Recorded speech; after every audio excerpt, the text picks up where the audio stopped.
Well, this is Anne Marie, and she has a creation story.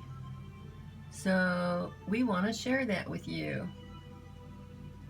Her and her doll. So, in order for me to remember how all this happened, we now have a slideshow. So, this is the beginning. This is actually the head, putting the head together. And I decided that I would make two in case I messed up on the first one. And this is before they get stuffed. And then that box of stuffing is how much fit into one of those. So, but I realized after I was sewing on it and doing the crochet work, not the crochet, the embroidery work for the face, if you didn't like the way it turned out, you just snip the stitches.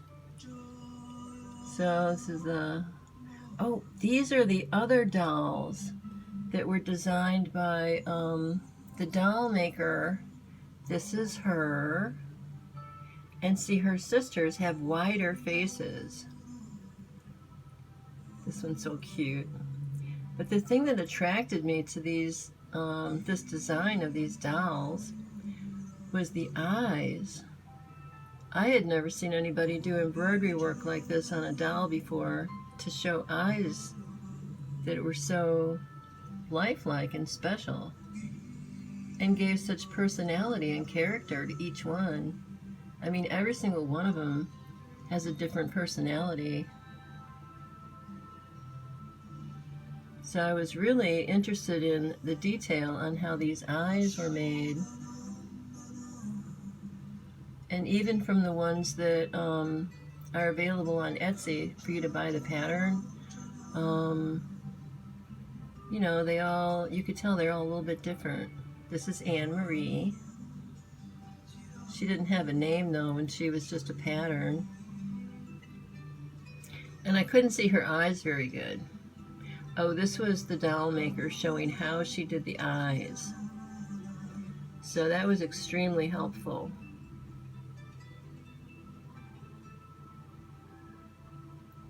And of course, after I've been doing this now for a while, I'm getting better at it. But there was something missing in these eyes. So I did a test, and I realized that she lacked sparkle. She needed sparkle. Sparkle is always good. So then, there, now she has sparkle. And I love this sparkle thread because it's variegated, so it kind of gives this interesting little rainbow effect. Oh, this was just a rainbow that I saw the day that I went to the fabric store to get the fabric for her. So her sister is going to be made later, and this is the process of working with the pattern. And I actually had to put a book together. This was the first torso, and I wasn't happy with the way it turned out. And what I realized is that the part across the midriff there had to totally be done by hand. But I didn't know what to line up, so I was lining up, you know, I had to go back and review, you know, all the instructions and everything, and then I realized that the torso, there was something that had to be a little different. So this is the good torso. You can see the difference. And she is the first little strands of hair that I had to put on her because she just looked so bleak without any hair. And this is the, of course, the dress. But the thing that was really interesting with the dress is that the way it was constructed, combining the two pieces through the shoulders, was a really good technique that I had never seen before.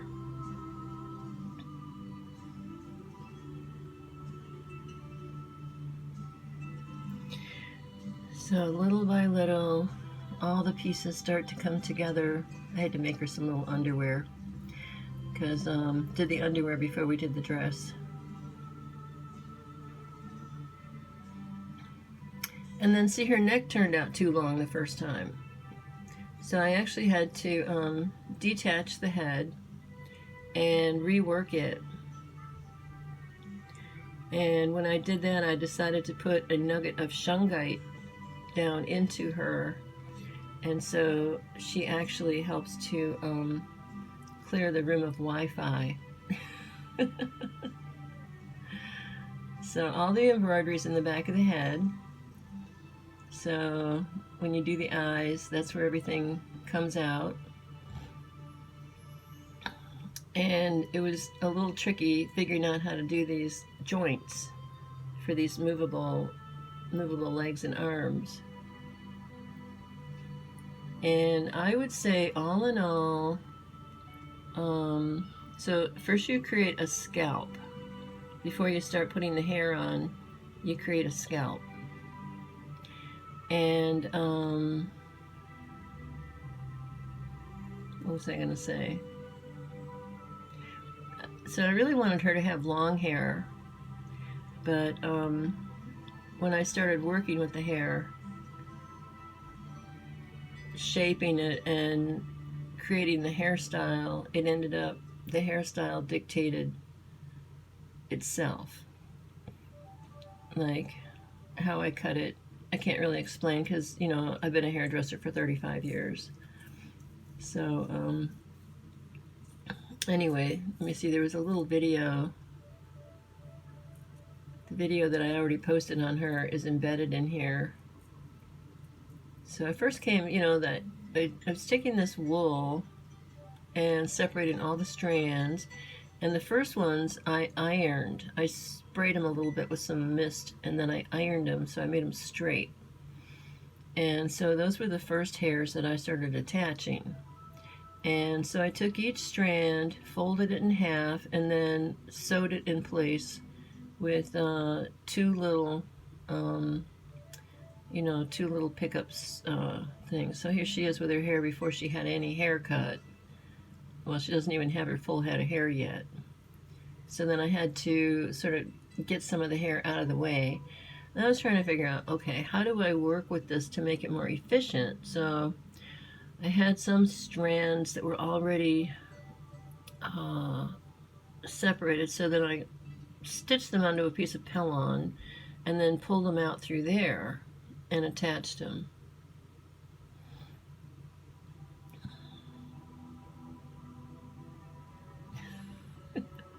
She's patiently waiting for her hairdo to be finished. It took me 3 days to do her hair. And she's like, I'm waiting for my hair.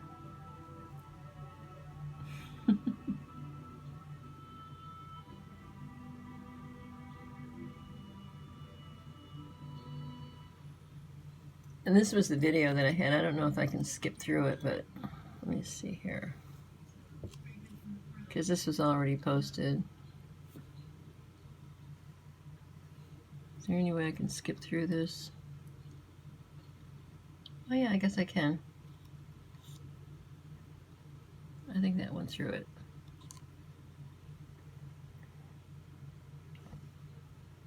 No, I think it actually like took it backwards. Sorry, I should have taken this out before.